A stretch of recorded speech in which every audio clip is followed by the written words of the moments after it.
Selamat pagi Bapak Ibu Saudara yang dikasihi oleh Tuhan Yesus Kristus.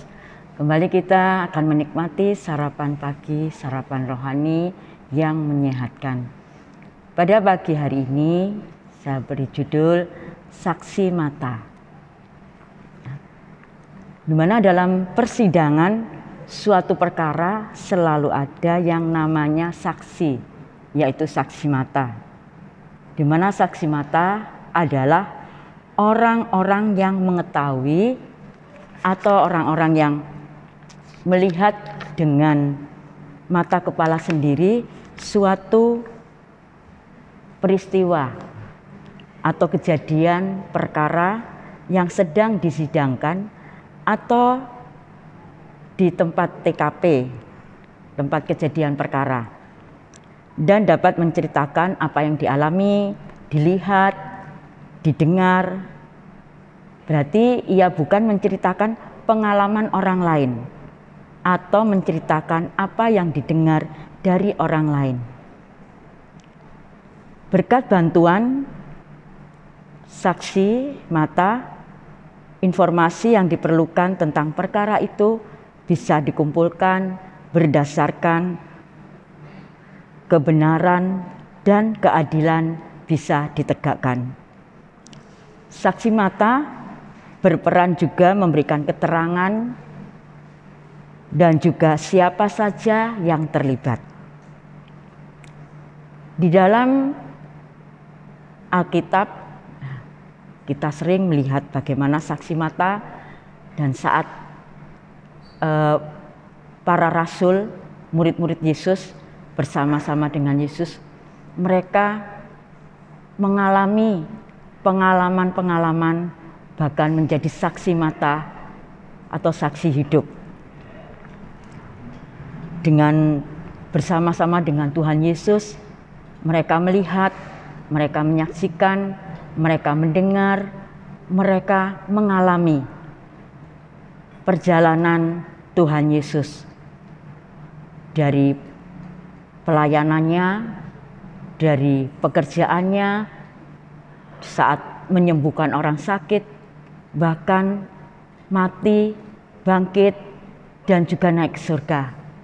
Para rasul itu adalah saksi-saksi mata dan saksi-saksi hidup. Ada salah satu rasul, yaitu Rasul Yohanes, di mana Rasul Yohanes pernah menyaksikan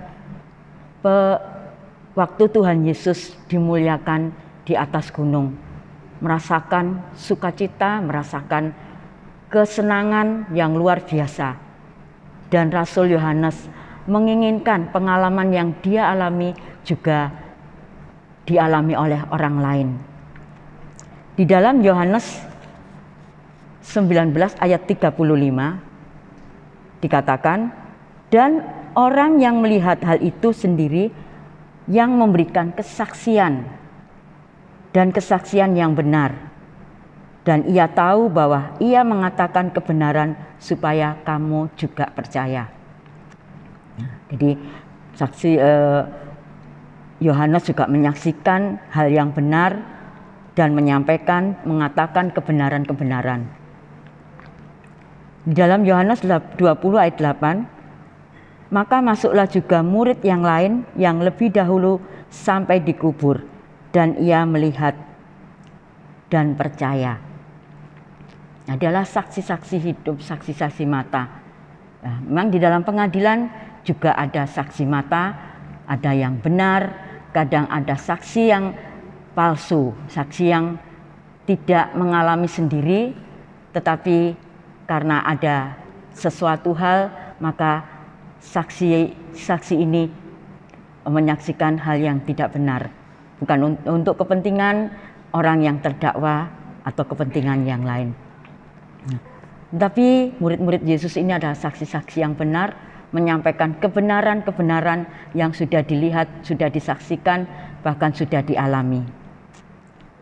Demikian juga kita sebagai gereja-gereja Tuhan, di dalam Kisah 1 ayat 8 dikatakan, tetapi kamu akan menerima kuasa kalau Roh Kudus turun di atas kamu, dan kamu akan menjadi saksiku di Yerusalem, di seluruh Yudea dan Samaria dan sampai ke ujung bumi.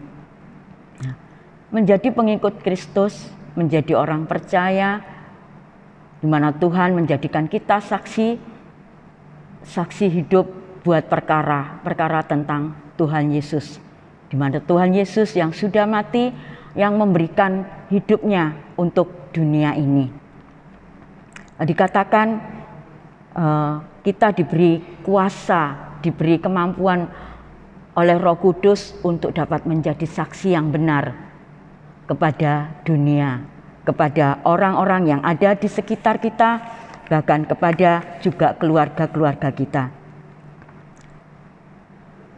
Seorang saksi mata kita juga menjadi saksi Kristus untuk menceritakan apa yang kita dengar.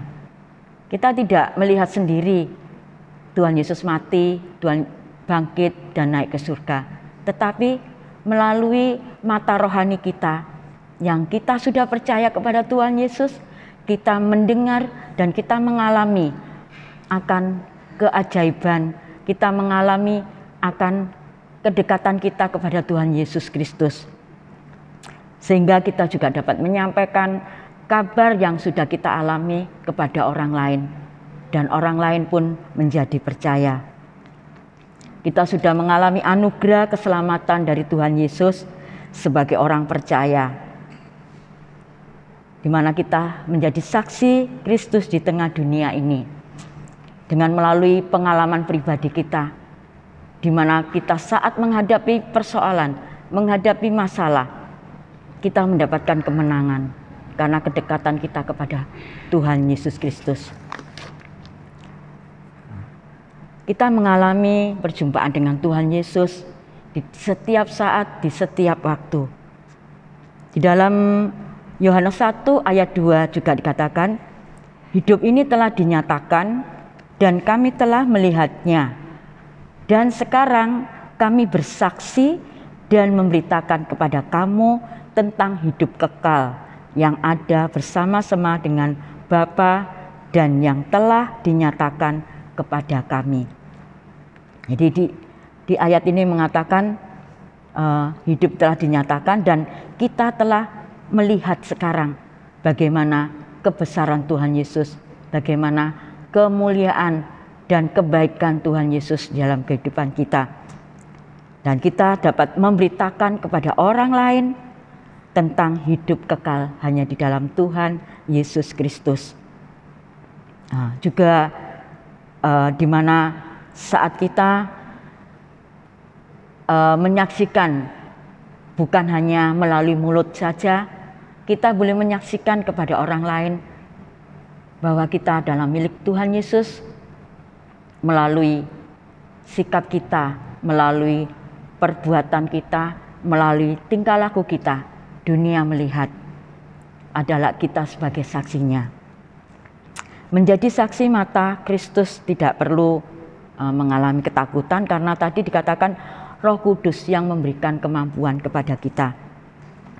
Kita dapat menceritakan kembali di mana kehidupan kita, di mana Tuhan Yesus sudah memerintahkan kepada kita, dan hidup kita sehari-hari bersama dengan Tuhan Yesus dengan segala kerendahan hati dan ketulusan kita. Dan kita juga mengalami perubahan-perubahan hidup saat bersekutu bersama-sama dengan Tuhan Yesus. Sehingga kehidupan kita memancarkan karakter Kristus secara nyata. Bapak, Ibu, Saudara yang dikasihi Tuhan Yesus Kristus, selamat menjadi saksi mata Tuhan dimanapun kita berada. Kiranya Tuhan Yesus memberkati kita semua. Amin.